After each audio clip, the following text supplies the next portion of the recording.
Сумасшедший четвертьфинал в рамках клубного чемпионата мира. Хвича Кварацхелия провел практически весь матч. ПСЖ в девятером добивает Баварию 2-0, выходит в полуфинал. И там ждет своего соперника, который определится совсем скоро. Возможно, вы смотрите это видео, уже знаете его. Но давайте разберем матч ПСЖ. Погнали!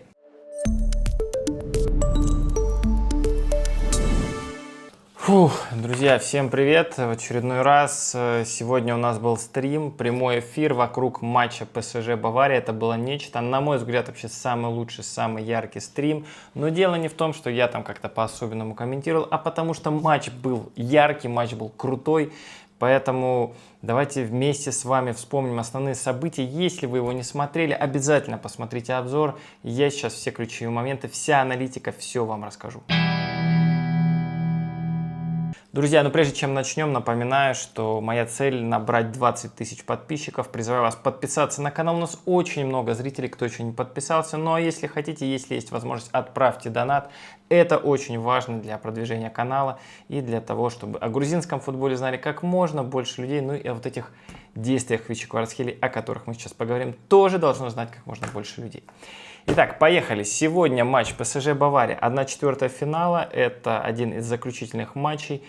Кстати, заключительный матч для штата Джорджия, Атланты, которая стала таким домом для Пари Сен-Жермен. 2 победы, 4-0, 2-0 в итоге в этом штате. Прекрасно. Грузинский еще один след для Пари Сен-Жермен. Смотрим на составы команд. ПСЖ на этом турнире пропускал, в принципе, очень мало, но пропущенные мячи были. Бавария пропускала побольше. Я предсказывал очень много голов. Но давайте посмотрим на составы. В старте опять не было Дембеле, был Хвича. На традиционном для себя фланге был также Баркаля и Дуэ в нападении. В остальном состав, в общем-то, не отличался от предыдущего матча.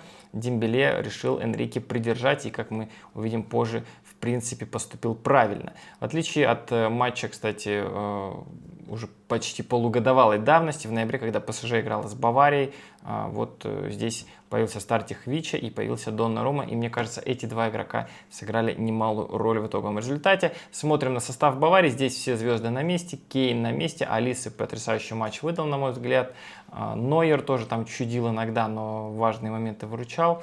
Хотя кто-то с этим может поспорить. И давайте теперь перейдем к событиям матча. Игра началась быстро, игра началась бодро. Традиционный регбийный розыгрыш в самом начале от Пари Сен-Жермен. Витинья такое ощущение, что даже любит уже такие выносы. Вынос в аут, и потом вся команда идет в прессинг. Так было и в этом матче. Знаете, такой доминации ПСЖ, к которой мы привыкли уже, наверное, по последним играм, вообще по этому сезону, ее не было. Давайте посмотрим на первый момент в этом матче. Такой перевод от Фабиана Руиса оказался не самым удачным. Мяч оказался у Олисы. И посмотрите, как Квара умело у него мяч отобрал, покатил на Дуэ. И Дуэ здесь мог как бы отдать, наверное, обратно. Но мы видим, что в принципе он правильно качнул защитника. Тот уже пошел в сторону Кварацхелии туда. Но проблема в том, что был еще один другой защитник, о котором то ли забыл Дуэ, то ли я не знаю, что он хотел с ним сделать. Но все-таки защитник, ты примерно на границе штрафной, решил Дуэ пробить и вообще поворотом не попал. Такое ощущение, что вот этот эпизод повлиял на следующий, когда уже Кварацхелия решил передачи не отдавать. Я вообще стал обращать внимание, что когда ему не дают передачи, он решает, что окей, вы так, и я тоже не буду давать передачи. Но ощущение, что он чуть больше выжимает из своих эпизодов. Правда, к сожалению, сегодня ни один из таких эпизодов голами не закончился. Был позднее на 6-й минуте удар Олисы, там Доннарума этот мяч без проблем поймал.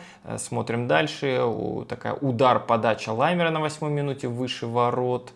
И любопытный эпизод был на 19-й минуте. Посмотрите, вот часто Бавария очень высоко прессинговала ПСЖ, и часто передачи шли на Баркаля. Вообще по ходу матча, если вы смотрели, то было много ситуаций, когда Доннарума так вот стоял, окидывал взглядом партнеров по команде, видел кучу игроков Баварии и решал, что да ну его нафиг, лучше я выбью куда подальше.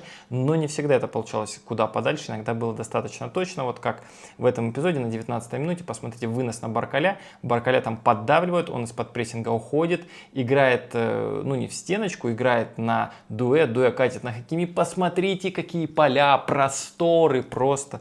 Бежит Хакими, видит открывающуюся Кварацхелию, катит туда на дальнюю.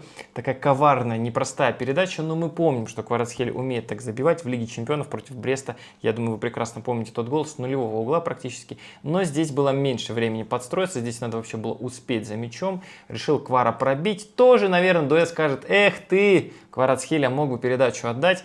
Но нет, удар по воротам, вернее, мимо с внешней стороны сетки. Обидно, Квара за голову схватился, мы все схватились, гол опять не случился. Что было дальше? Еще один был момент любопытный на 22-й минуте. Опять Кварацхелия разогнал эту атаку, рассчитывал на обратную передачу от Дуэ. В итоге получилось даже лучше, он до мяча не успел. Мяч оказался у Фабиана Руйса, но тот долбанул куда-то очень высоко, возможно, в купол стадиона в Атланте мяч и попал в итоге. Смотрим дальше. 27-я минута. Алисы, потрясающий момент. Вообще Алисы Кварацхелия, есть такое сравнение, мы к нему вернемся по итогам первого тайма. И вот посмотрите, как Алисы мог здесь счет открывать. Здесь Доннарума выше всяких похвал. Браво, итальянская вратарская школа.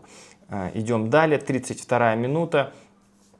Здесь был потрясающий момент у Хвичи Кварацхелии. Он тоже решил, что Упамекано ему не указ, прокинул мяч, корпусом прикрыл, выходил уже по сути 1 на 1 с Нойером, но Нойер тоже как бы не первый день в футболе, не вчера родился и умело сократил дистанцию. Хвича пробил, мяч попал в руку Нойеру, потом в ногу, потом опять отскочил к Хвичи, казалось бы, ну бей, Квара, давай. Нет, Нойер упал, распластался, загробастал мяч руками, вытащил из ног Хвичи, но это мастерство, его не пропьешь. Еще один момент у Хвичи, который, к сожалению, голом не закончился. Идем далее, 38-я минута, шанс у Кейна, верховая подача, но он в этот раз бьет выше ворот. 41-я минута. Здесь, знаете, был такой проброс от Павловича. Мусиала до мяча не дотянулся. Смотрите, он очень старался, но не дотянулся. И Доннарума надо отдать должное, потому что если бы Мусиала дотянулся, хрен знает, чем бы там закончилось. А тут он успел тоже на это не касание среагировать, потому что все очень быстро произошло, и мяч из угла потащил. Потом был неприятный эпизод с Мусиалой, получил он травму. Писали про открытый перелом. Не знаю, чем закончилось там.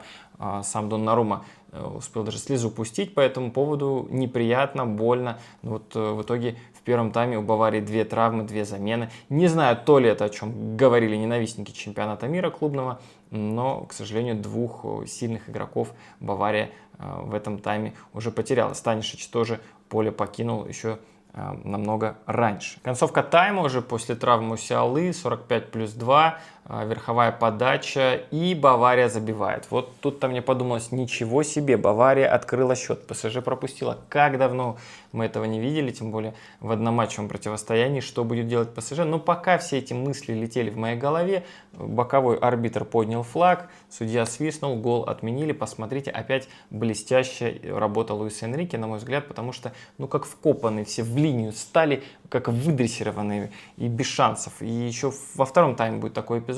Вот то, что с краном Луис Энрике работает, недаром это все сказывается. Поэтому, если вы тренер, смотрите этот выпуск, купите себе кран и тренируйте искусственные офсайды. Вот таким был первый тайм. Оставил он, наверное, больше вопросов, чем дал каких-то ответов. И посмотрите, как начинался тайм второй. Бавария от обратного действовала. И у них даже был фальстарт. Посмотрите, вот Бавария, в отличие от ПСЖ, они обычно Нойеру мяч отдают. Тем более тот знает, как ногами играть.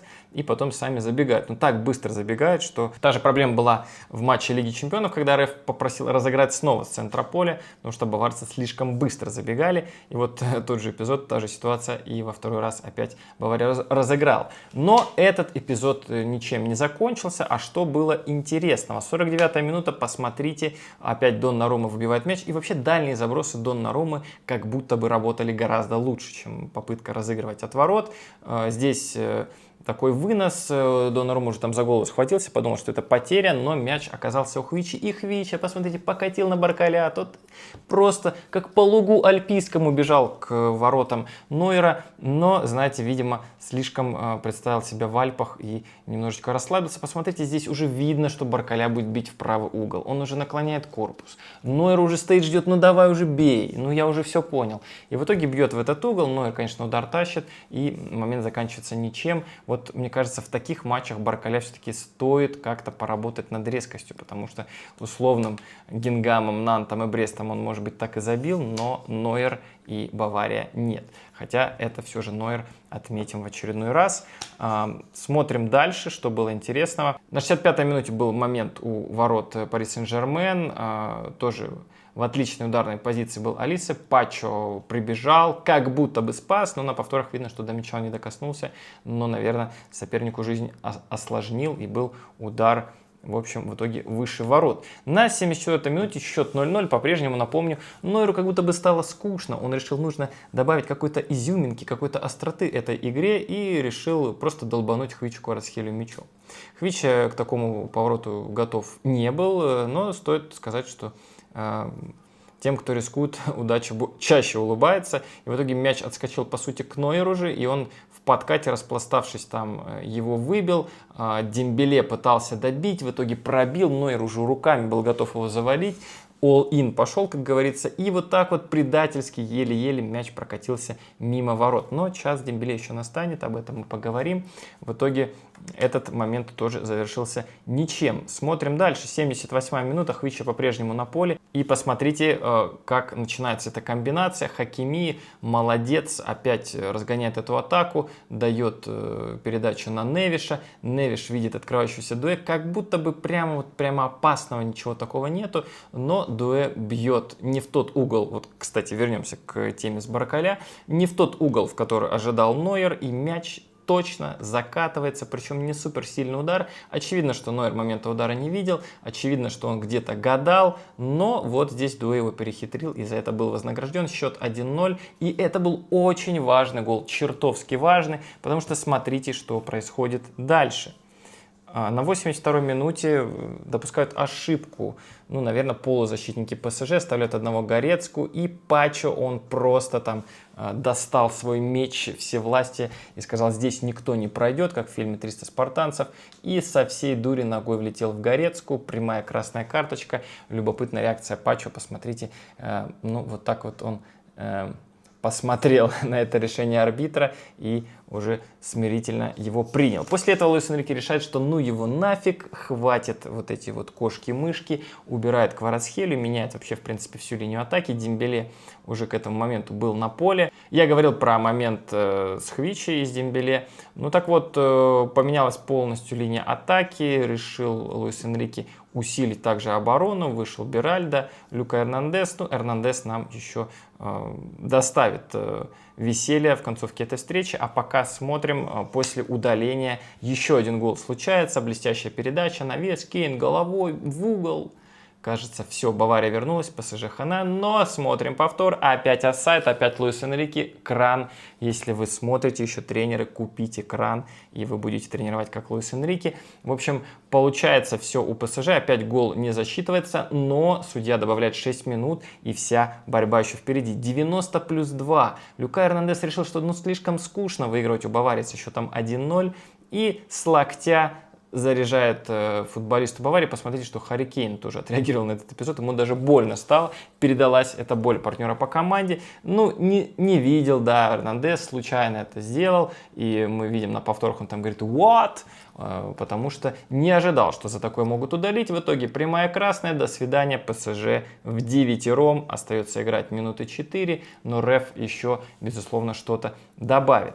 И дальше случается, на мой взгляд, самое интересное. Очередной вынос от своих ворот. Дембеле борется до конца. Кто-то из игроков Баварии оказывается на газоне. И посмотрите, как быстро эта атака разгоняется. Умница Витинья возвращает на Дембеле. И тот решает, ну хватит тянуть резину. Бьет со всей дури в перекладину.